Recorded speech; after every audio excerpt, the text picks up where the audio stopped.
Hello everyone, back at it again with another video today.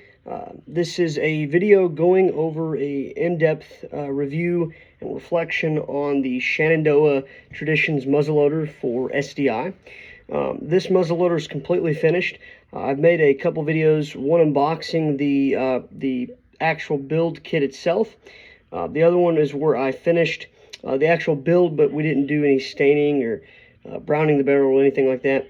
And then this past week, I just finished up browning the barrel, staining the wood, polishing the brass, and then all that good stuff. So without further ado, here is the Traditions Shenandoah muzzleloader. And I'm going to kind of get some close-ups here so you can see all this. But this is probably one of my favorite things that I've done for gunsmithing. This was an amazing learning experience, and I just think that anyone that is doing any kind of gunsmithing or wanting to be a gunsmith, I think that doing something like this can really give you a lot of skills and stuff that will help you in the future. So without further ado, let me just kind of explain. We're going to go briefly, we're not going to go too in-depth. We're just going to briefly talk about, the reflection review of this build process. So the first thing we had to do, we got the kit from SDI, and then we were sent the kit. We had to unbox it, make sure we had all the contents of the package. And once we did that, we had to do initial fitment, which would be inletting, where you're carving out wood, trying to get brass pieces fit against the wood correctly to get a correct fitment. And then after that, we done some sanding, a little bit of polishing, and then we screwed drilled in the holes for the tenons here for the tenon pins to actually hold the barrel in place. And then we screwed on the thimbles, the nose cap, and then that was it for, and then obviously the trigger guard, trigger assembly, lock, all that good stuff, butt plate, toe plate. And I made a video about the initial build process.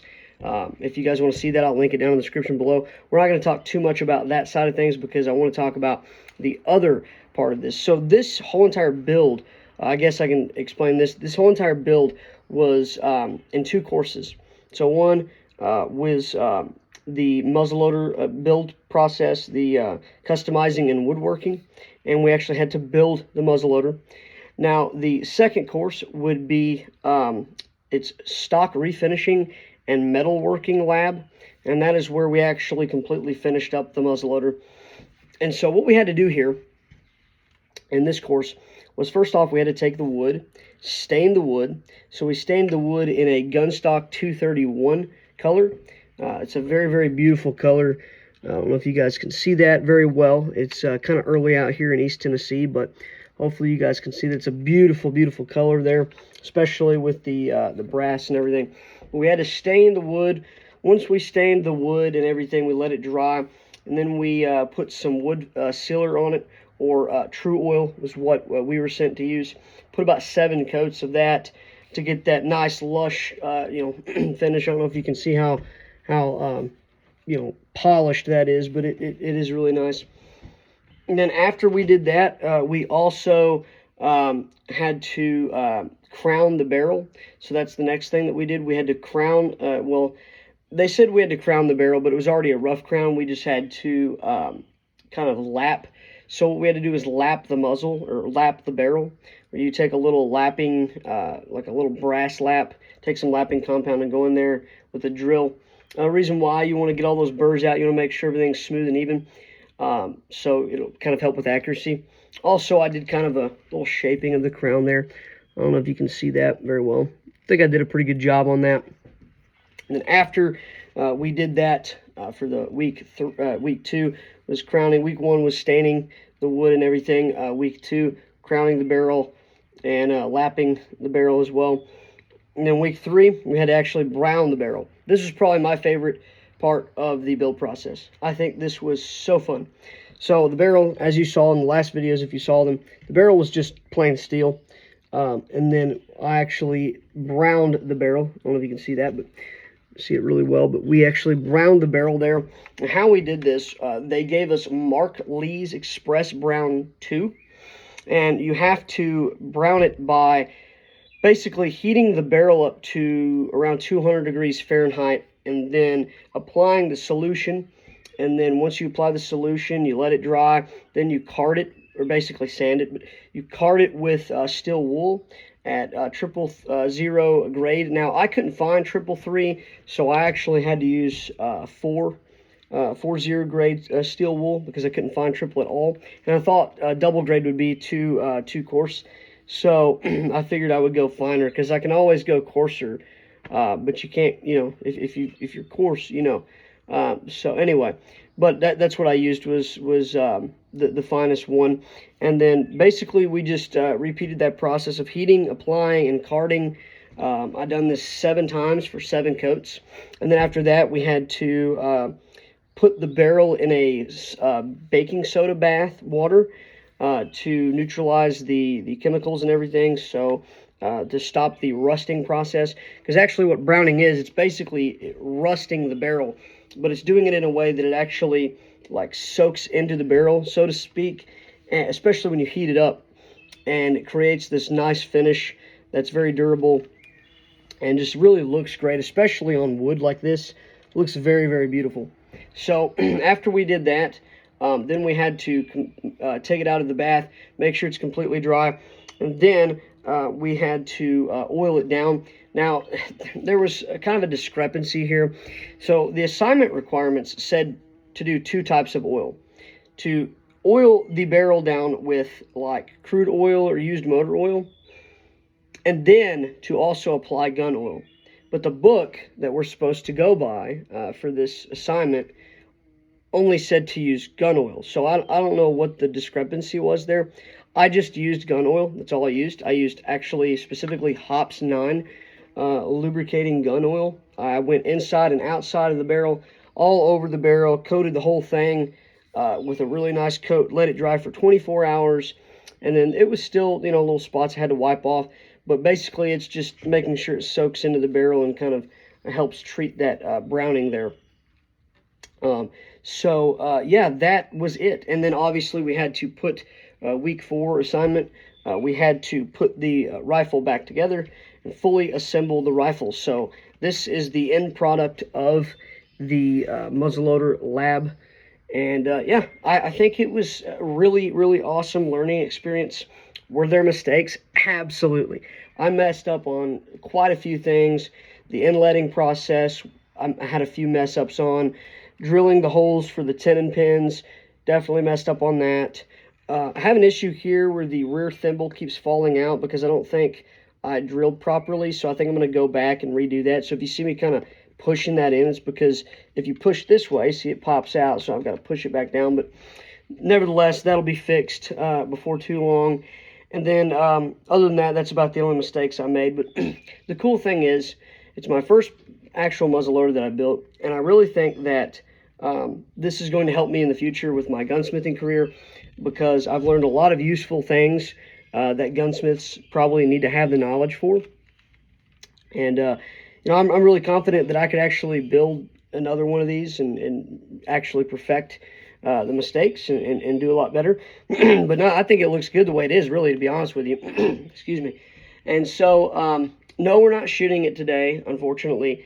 I've got to find some caps.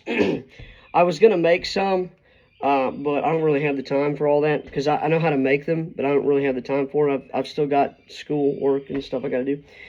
So I thought it'd just be more convenient to go to the store and buy a little, container of size 11 caps. And I know that one of the stores that I go to, they kind of have them quite frequently. So I will try to get down there and get some so I can make a first shots video of this. Now, I do want to make something clear. This firearm does function. I haven't actually shot it, but we'll test the lock again and everything. I did it in the last video, but we'll go ahead and do it in this video. YouTube, we are clear. There's nothing inside of this barrel. This is a muzzleloader, so you have to load it from the muzzle end. There's nothing in it, and there's also no cap in or on the nipple there. So you've got your full cock. Then we've got this set trigger, and then we can pull the trigger. So, like I said, it does function. Haven't shot it yet, but I'm like 99.9999% sure that it will go off whenever I fire it, as long as you keep your powder dry. So, if I had to rate this review, or rate this whole entire build process and rate this whole entire course, I would have to give it probably a 9.5 out of 10. The only reason why I didn't give it a full 10 is because nothing's perfect. And also, so SDI sends you a lot of the things that you're going to need to build this. Obviously, they send the muzzleloader kit. They send you some wood chisels and gouges for doing the inletting process. Excuse me. They send you, what else do they send? Oh, they send the stain. They send the true oil to seal the wood. They send you the browning agent. They send you all kinds of stuff to do this. However, there was quite a few things that I had to buy myself out of pocket because they weren't sent, and things that you actually needed. So just, simple safety things like gloves or safety glasses, mask, just proper protective equipment there. Also, like the steel wool, stuff like that. I mean, I even had trouble, like I said, finding the 000 grade steel wool. So if SDI is telling you to use that, then, and if I can't find it anywhere, then, I mean, I feel like the school should just, include that anyway, because I'm paying for this school, and, if I'm paying for it, I feel like I shouldn't have to pay out of pocket again for other, tools and materials that I'm going to need to do this. So that's kind of a criticism there, SDI. If you're watching this video, I think you guys could do better on the material list for that. I mean, you could offer you could send us some gloves, the masks, safety glasses. You could send us the steel wool to actually card the thing. Obviously this one's a reach, but we had to have a blowtorch or something to heat the barrel up to 200 degrees Fahrenheit. Obviously, SDI, you don't have to send that, but I was just blessed to actually, my father has a propane blowtorch, so that's what I use to do this with.